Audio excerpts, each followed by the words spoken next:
नमस्ते। आपका स्वागत है नेक्स्ट लेवल एकेडमी पर। मैं हूं डोना वर्धन। आज हम डिस्कस करेंगे एक बहुत ही क्रूशियल डेवलपमेंट के बारे में, जो है इंडिया और कनाडा के बीच डिप्लोमेटिक रिलेशंस इतने ज़्यादा ख़राब हो चुके हैं कि अब बात डिप्लोमेटिक वॉर तक पहुंच गई है।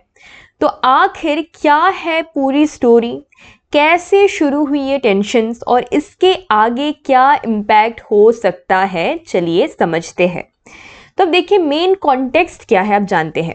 अब तक काफ़ी लोगों ने सुना होगा, है ना, काफ़ी लोगों ने सुना होगा कि इंडिया ने ऑफिशियली कनाडा के हाई कमिश्नर और उनके 6 डिप्लोमेट्स को अपने मुल्क से निकाल दिया है। और ये एक बड़ा कदम है, जिसका मतलब ये है कि रिलेशंस अब क्राइसिस मोड में हैं। इंडिया ने सिर्फ डिप्लोमेट्स को नहीं निकाला, बल्कि अपने डिप्लोमेट्स को भी कनाडा से वापस बुला लिया है। इसका मतलब ये है कि दोनों देश अब एक डिप्लोमेटिक कोल्ड वॉर की तरफ बढ़ रहे हैं। लेकिन आखिर ये सब इतनी तेजी से कैसे एस्केलेट हुआ, कैसे हुआ, क्यों हुआ? सब कुछ शुरू हुआ एक प्रेस कॉन्फ्रेंस से, जिसमें कैनेडियन पीएम जस्टिन ट्रूडो, ये इंसान, लेफ्ट वाला जो इंसान है, कैनेडियन पीएम जस्टिन ट्रूडो ने भारत पर सीधे सीधे एक्यूजेशंस लगाए। उन्होंने कहा कि इंडिया कनाडा के अंदर वायलेंट क्राइम्स और अटैक्स को सपोर्ट कर रहा है, पर्टिकुलरली खालिस्तानी एक्टिविस्ट के अगेंस्ट। इन एक्यूजेशंस को सपोर्ट करते हुए उन्होंने लॉरेंस बिश्नोई गैंग का भी नाम लिया। ठीक है, लॉरेंस बिश्नोई कौन है? लॉरेंस बिश्नोई का नाम इंडिया में काफ़ी फेमिलियर है, क्योंकि ये एक इनफेमस गैंग है जो इलीगल एक्टिविटीज़ में इन्वॉल्व है, जैसे कि नारकोटिक्स हो गया और आर्म्स स्मगलिंग हो गया। ये सब में ये लॉरेंस बिश्नोई जो है वो इनकी गैंग इन्वॉल्व है। अब कनाडा की पुलिस ने ये तक कह दिया कि बिश्नोई गैंग और इंडियन गवर्नमेंट के बीच एक नेक्सस है, जो खालिस्तानी एलिमेंट्स को टारगेट करने के लिए काम कर रहा है। लेकिन अब तक कोई सॉलिड प्रूफ या सब्सटेंशियल एविडेंस पब्लिकली नहीं दिया गया है। अब जानते हैं कि कनाडा जो है उसका अगला कदम क्या है।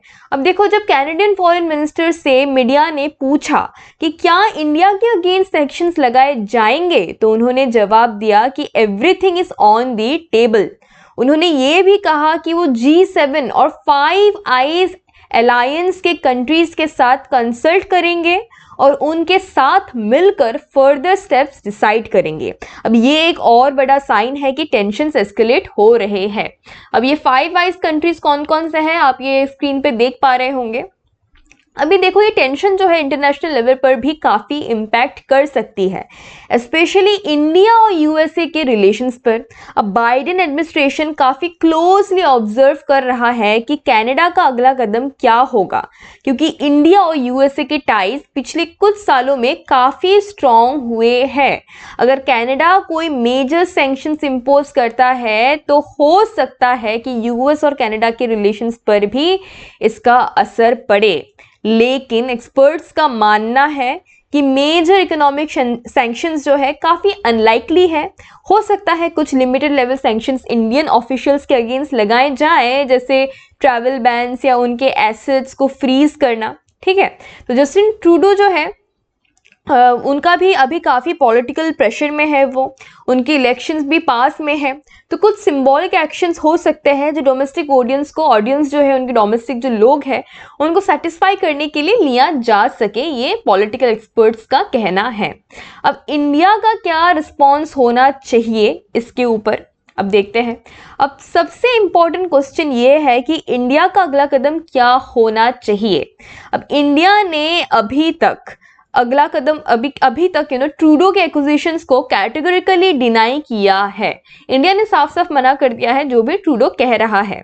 तो भारत की सरकार है, भारतीय सरकार ने ये क्लियर किया है कि उन पे लगाए गए जो एलिगेशंस है वो बिल्कुल बिना किसी बेस के हैं, बिना सर पैर के वो एलिगेशंस लगा रहे हैं ट्रूडो। ये पागल हो गए हैं, बेसिकली ये गवर्नमेंट का कहना है, इंडियन गवर्नमेंट का कहना है।